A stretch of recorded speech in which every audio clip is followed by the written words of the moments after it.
What's up, everybody? Welcome to Podcast Now. I'm Alex, and in this video, I want to talk about Ghost of Tsushima 2 and why I believe 2024 is the year that we see it, we hear from it. Not that it releases, but we'll get some info. And honestly, I got a couple of reasons. They're pretty simple. So let's start with number one, how long it's been since the first game came out. July of 2020, right? Infamously, that just year, I guess, in general, 2020. Whoa, what a year. But you had The Last of Us Part 2 come out in June. Ghost of Tsushima come out in July. So we're 3.5 years in. By the time Sony does a show, which that's when it would be, right? You're not going to release this on your average Friday, your average Monday when you're waking up, you see, oh, Sony's announced it. Not going to happen, right? This is made for a PlayStation showcase. This is that Marvel Spider-Man 2 or Wolverine or when they announced God of War Ragnarok back in the day. That is this, okay? You're going to get that. So by the time they do something, which will probably be, May, June, July, August, probably that middle part of the year, it'll be 4 years. That is a perfect time in combination with one other thing I want to talk about in regards to time and kind of workflow, which is they've been very silent in a good way. Now, what do I mean by that?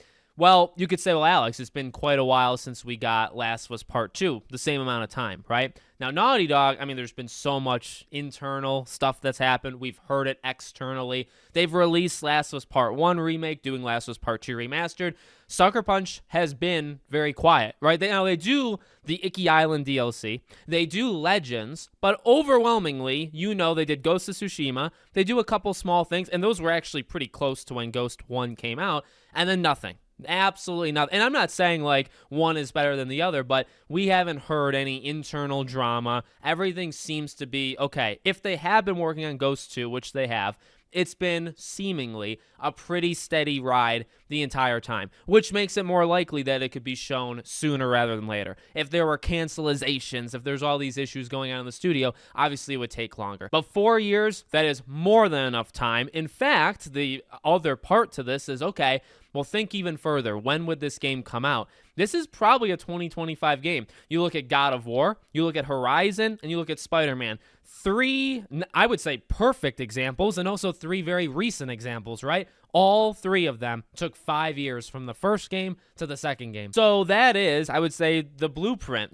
That's how long it takes generally these kind of games to... Now, that doesn't mean maybe one takes 5.5 years, the other takes 4.5. I mean, there's some wiggle room, and of course, I'd like to see the game come out as soon as possible, but I think because of Icky Island, because of Legends, and I'm sure they're doing other things beyond just what we think of Ghost of Tsushima 2. Probably, again, a multiplayer offering. And I would not be surprised if Sucker Punch has been working on more than one game, like in general, at one time. So, yeah, has it really been 5 years by the time it comes out? Probably not. But generally, throwing away all that kind of fluff, that's what it seems to be. And then I guess the final thing is, and we talked about this in my State of PlayStation video, you need announcements. So, no, I'm not saying you announce something before it's ready. In fact, the gaming industry already does that. They don't need me to tell them that. They know that, and they do it anyway, right?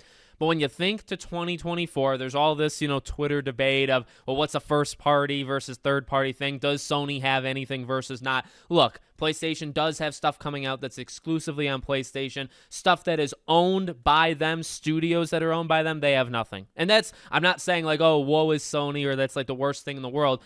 What Sony has in 2024 is all of that, and we talked about that. They're going to rely on that third party or second party, whatever you want to call it, support. But I think the other part of it is you do have so many studios that I do think are ready to announce their things. I think Ghost of Tsushima 2 is ready to be announced. I think something like Bluepoint's next game is ready to be announced. Ben's game is ready to be announced. They're not ready to come out. In fact, some of them could still be like 2 or so years away. Ghost, I think, would be sooner, right? And this game is, when you think of that, Days Gone, well, they had a lot of problems there. Bluepoint did the Demon Souls remake. So, yeah, I would say maybe Ghost 2 comes out before those other studios' games. But just, it's been long enough. And this is a year that you're going to need to know when the future of, like, what is the future of PlayStation beyond 2024? You don't really know. I guess if Death Stranding doesn't come out this year, then you have Death Stranding. They have all these studios. They are all working on games, but you don't know what they are. And again, personal preference. I don't really want to know 3, 4, 5 years away. I would say to wait 1 or 2 years out. And, generally that is what they've done. Like they did that with Horizon. They did that with Spider-Man. They didn't do it with Wolverine. Wolverine is kind of the oddball or the odd one out, right? Where that one's announced. And by the time that one comes out, it probably will be 3, 4, 5 years after they showed it versus the other ones that actually were a lot closer. The last few years, Sony has been keeping things closer to their chest and announcing things closer to when they come out. And I think that actually makes Ghost of Tsushima 2 more likely because this is probably the closest one. When you think of 2025, yes, you think of GTA and Persona 6, at least if you're me. Yeah, there's plenty of big games. But if you think, okay, what could PlayStation do? Ghost of Tsushima 2 is easily the first thing that I think of. It's the most realistic. So if you're going to do that, you're going to announce it, I think, in 2024. So I think I'll be honest, like, I'm a confident guy by trade. I don't ever want to say I'm expecting something because that does lead to disappointment. But if I were to do predictions of what I think we're going to see in 2024, whether it's announcements or releases or delays or like anything that would fall under that umbrella, a Ghost of Tsushima 2 reveal would be top 2, top 3 things that I feel so confident in. There's of course a chance it doesn't happen, but I feel super, super confident it's going to be revealed this year. And I can be more direct and more specific. It's going to be at wherever that PlayStation Showcase is. If it's in September, if it's in August, if it's in June, if it's in May, whenever it is, Ghost 2 will be there. That's my opinion on it. So we'll see. We'll see what happens, but I feel pretty confident. Let me know what you think. Make sure, as always, you're subscribed to the channel, bell icon turned on, and I hope to see you all on the next one.